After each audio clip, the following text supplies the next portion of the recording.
D'Ivoire a adopté hier mardi 6 projets de loi. Ils portent notamment sur la fiscalité de la noix de cajou, les équipements liés à la télévision numérique terrestre TNT et le renouvellement du fichier des personnes physiques en Côte d'Ivoire. Jean-Luc Mangbo. 6 heures, c'est le temps qu'il aura fallu pour l'adoption de ces 6 projets de loi présentés par Moussa Sanogo, ministre du Budget et du Portefeuille de l'État. Les 2 premiers annoncent pour la société Côte d'Ivoire Énergie une exonération sur une période de 10 ans de l'impôt foncier et une autre exonération des droits domaniaux et de publicité foncière. Ceci pour inciter à l'investissement dans le secteur et permettre à la Côte d'Ivoire d'augmenter sa production d'énergie. Les 2 autres projets de loi portant sur la filière cajou instituent une taxe de 30 francs CFA par kilogramme de noix brutes exportées et un droit unique de sortie de 7% sur les exportations de noix de cajou. L'objectif est d'accélérer le développement durable de la filière tout en soutenant la transformation.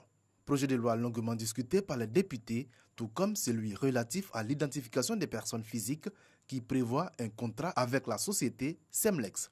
Nous avons fait des propositions parce que déjà la prochaine campagne pointe à l'horizon et donc non seulement au niveau de la transformation, il faut trouver des mécanismes pour augmenter vraiment le taux de transformation. Là, nous sommes en deçà de 10%. Et nous avons aussi fait une proposition très importante, c'est la mise en place d'une bourse des matières premières. Au niveau de la carte d'identité, les gens disent qu'il faut que l'on la rende gratuite, mais vous savez que c'est une pièce assez importante pour un pays. La sécurisation de cette carte, d'abord, permet la non-falsification de la carte et ça a un coût. C'est tout à fait normal que les Ivoiriens puissent faire un effort, surtout pour cette carte prestigieuse. Le dernier projet adopté à l'unanimité des membres de la commission portait sur l'exonération des droits de douane et de TVA sur les équipements nécessaires à la réception du signal de la télévision numérique terrestre ou TNT. Un test légal, réglementaire, c'est aussi un être vivant. Il s'adapte aux réalités de l'évolution de la société.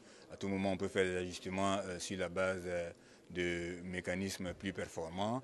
Donc nous prenons toujours bonne note des remarques qui sont faites par les représentants du peuple parce qu'ils ont un contact quand même suivi au quotidien avec les populations et donc nous priverions de quelque chose d'important si nous ne sommes pas à l'écoute des remarques formulées par les députés.